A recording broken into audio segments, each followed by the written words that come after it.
Mga kasayan, mag-upgrade tayo ng ng full wave. Tukan mo to. Full wave stator. Yan siya kasayan na. Wala na siyang primary coil. Yung 2-phase papalitan natin ito. At saka nitong nitong magneto. Ito pang SRM 125. Pang SRM 125 kasayan na. Tapos pang XRM 110 ang gagamitin natin. Kung XRM 125 SRM 125 tapos XRM 110, parehas lang sila na magneto. Ito siya kasayan natin, nan siya dito. Yan. Makabaklasin lang natin ito kasayan.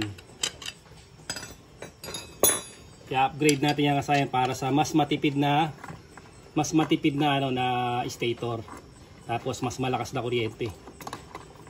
Salo lang kayo kasayan kasi kung bibili kayo sa mga sa mga motor parts, syempre mas mahal. Sa mga surplusan lang pwede na.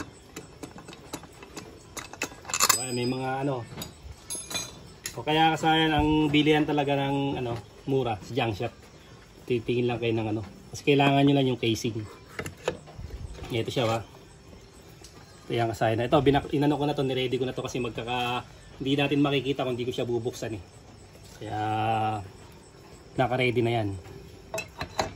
Ito kasayan, kakalasin nyo lang. Euro Racing 110 yung model natin. Parehas din to sa mga sa C100. Itong yung Honda na 100 din. Lipan, Rusi, Eurosport. Yan yung mga magkakaparehas. Magkakaparehas sila ng two-phase kung tawagin primary coil, tapos ito yung niya, yung charging system niya. Ito siya. Kasi kasayan, pagka ito lang ikakabit natin, pwede rin siya.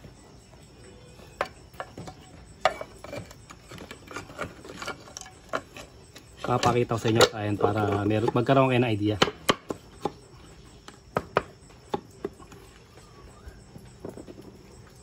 Hindi pa tayo nagpalit kasayan ng hindi pa tayo nagpalit ng hindi pa tayo nagpapalit ng magneto. Ang papalitan pa lang natin itong niya. Ano ba tawag dito? Crankcase ba to? Yan. Kahit isang tornilyo lang pwede na.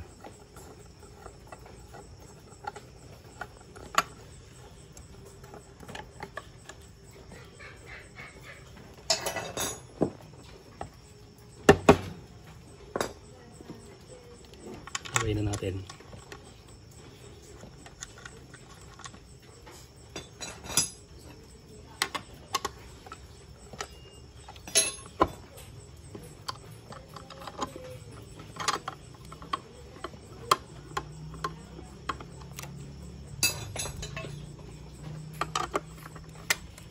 Ito kasi kasayan automatic full wave. Full wave na kagad ang kakalabasan niya. Ito siya ba. Ang aalisin lang natin dito itong kulay pink tsaka yung kulay dilaw.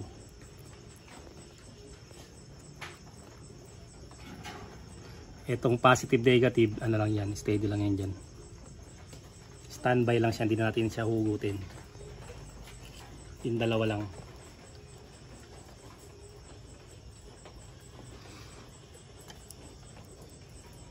Siya ba, tinanggal natin yung yellow at yung pink. Ilalagay natin siya rito. Ito hindi na natin ito gagamitin kasi full wave Kukunin lang natin dito yung pulser. Ayan blue white, ito yung pulser. Yan lang ang kukunin natin pag didikitin natin yan. Itong tinanggal natin, ilalagay natin kahit magkabaligtaran. Pag full wave, kahit magkabaligtaran siya, walang problema. Parehas siyang charging. Siya. Dalawang dilaw. Doon natin lalagay yung kulay pink at saka yung kulay yellow. Kahit magkabaligtaran. Tapos ito, duduktukan natin ito ng wire. Ayan, kasi na full storage na naman tayo. Mahina ang ating storage. Ito na yung duduktukan natin ng wire kasi no, yung pulser. Ito siya ba? Kasi pag pinagdikit natin, hindi naman siya pupulupot eh. Duduktukan na lang natin siya ng wire. Ito siya. Ito yung pulser. Ito yung full wave ha. Automatic full wave. Kaya wala kayo nakikitang ground kasi floated na yan. Ito naka body ground lang to eh. Ito floated lang yan yung ano niya. Kaya tatlo lang yung ano niya. Yung dalawang yellow at isang pulser, blue white. Testing na natin.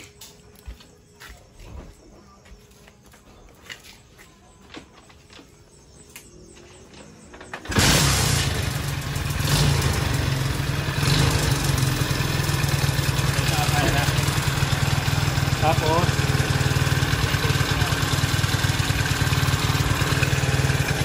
tutukan mo to ano ha.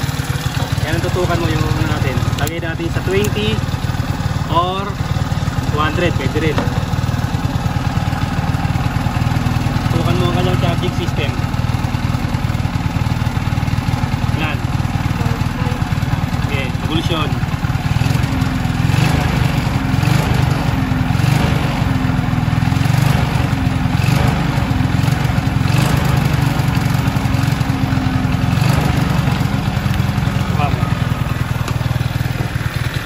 Tayo. Tutok natin sa charger. Charger mismo. Sa green tsaka sa ano?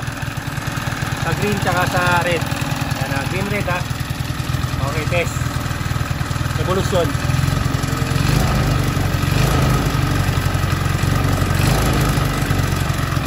Nakita nyo kasayan, hindi siya nagcha-charge. Hindi siya nagcha-charge kasaya kaya kailangan natin siyang palitan ng magneto. Tutok mo dito. Kaya kailangan natin siyang palitan ng magneto kasi hindi siya nag-ano. Hindi siya nagcha-charge. Gagana nga siya kasayang kaya lang kung hindi niyo siya obserbahan. Eh pag nalobat yung battery wala na. Yung tinatawag na tapos ang naglason. Kaya kailangan kasayang meron kayong observation sa mga dini-DIY nyo. Halimbawa, gumana nga siya, katulad yun, gumana. Hindi naman siya nagcha-charge. Wala rin kasayan.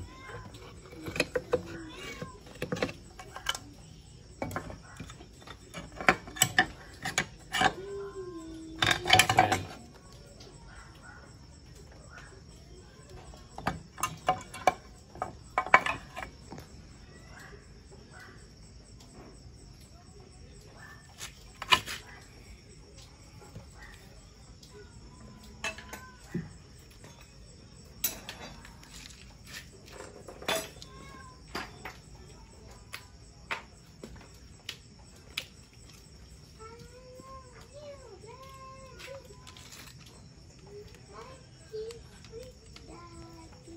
Gamit lang tayo number 14.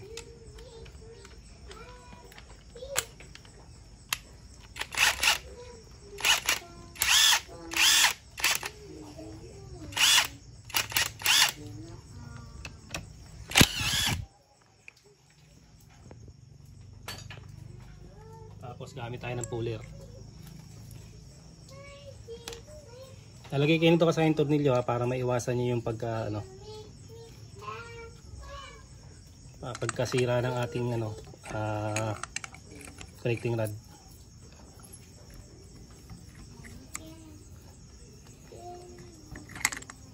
Ito yung puller natin.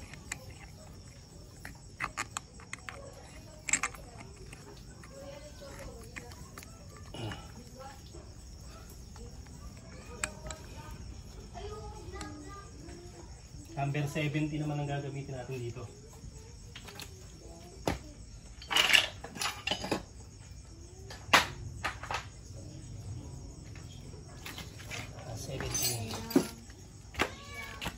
At 17.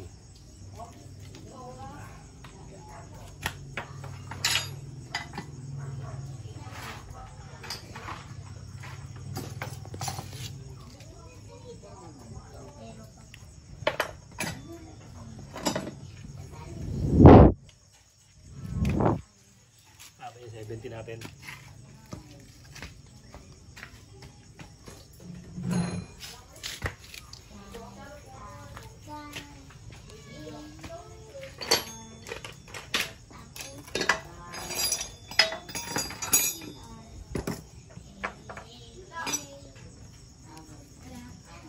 Uy, wala yung 70 natin. Wala yung 70. Dapat sila, bakit matututo agad na?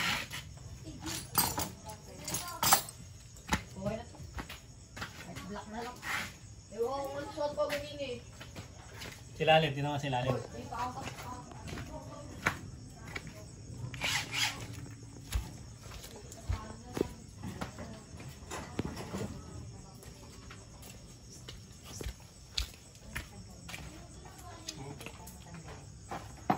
Pihit lang konti. Konting pihit lang pakaliwa. Palakang kanan. Pakaliwa lang.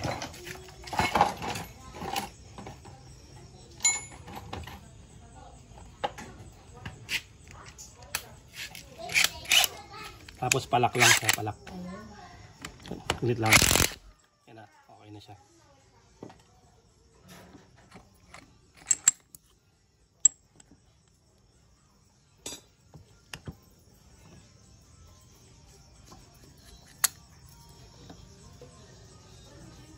Yan. Magneto.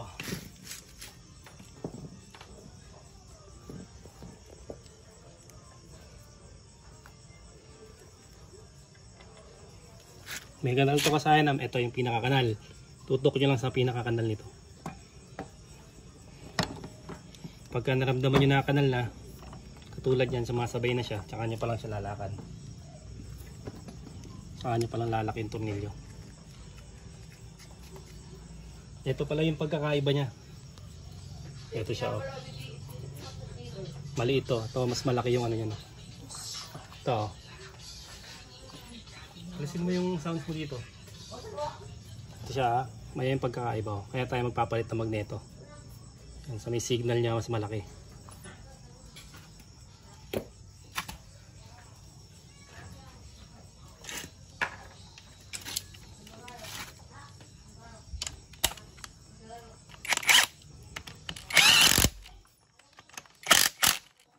Okay na siya kasayan.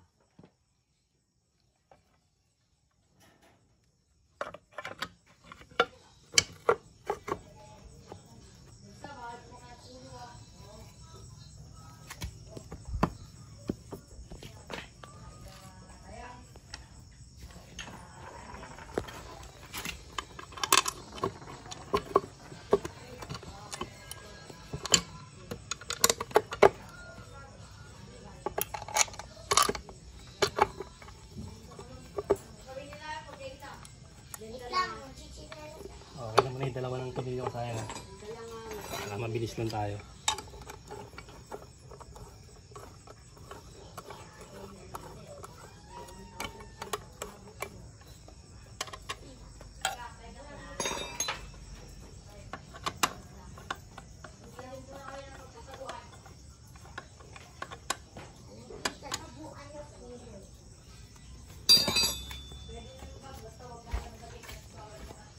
Kasi na rin.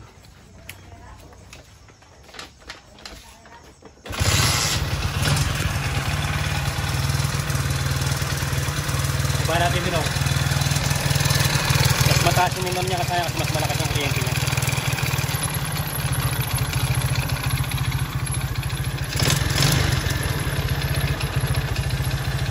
Okay, nasa testing na siya natin.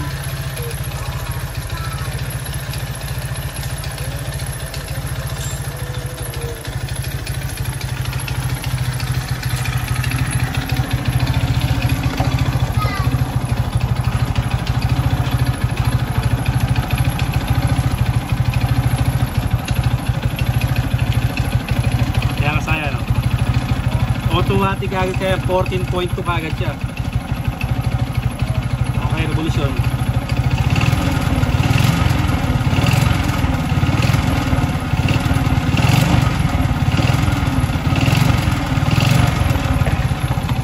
Lagyan natin siya ng ano, ng ilaw. Okay, kakabit tayo ng ilaw. Tapos lagyan natin ng underlight para meron din sa baba.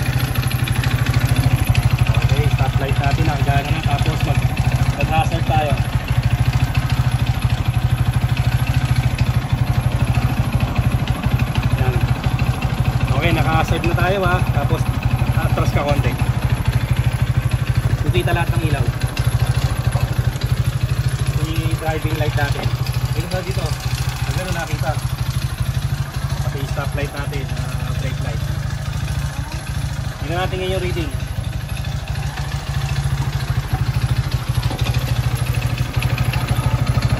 Tumuhin dyan na para makita nila yung reading.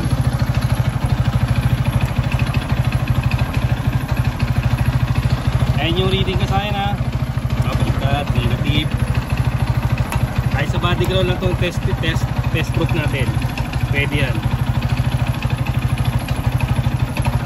Pwede rin sa mga negative, kahit sa ang negative.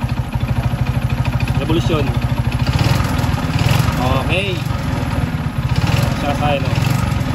Naka-hazard. Meron tayong underlights. Tapos meron tayong MDL na nakabukas. Walang kalobat-lobat. Walang kasira ang stator. Bira na tayo masisiraan ng ng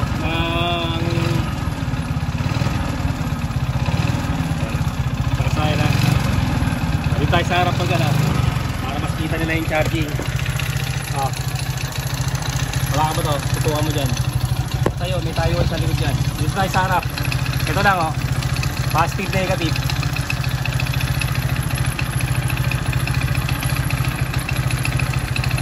Ilan? 13.7. Okay, revolution.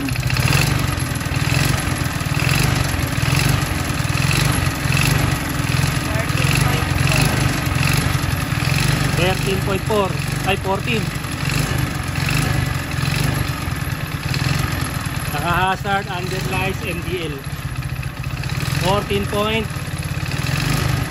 14.5. Kahit mag-load pa tayo ng maraming kasayan, kaya-kaya na niya. Ito yung pinalitan natin dyan kasayan ha. Kung pwede siya kasayan ha, kahit di ka magpalit ng magneto. Ang naging problema, hindi siya nagcha-charge. Ngayon kasayan, kaya natin pinalitan siya para mag-charge siya, para makuha natin yung charge na gusto natin. Para kahit gaano pa karaming ilo-load natin, mas marami pa tayong ilo-load dito kasayan. Ipo-full load natin to. Kaya marami pa kayong naabangan dito sa Euro Racing 110. Hanggang dito na lang mga kasayan. Salamat sa panonood.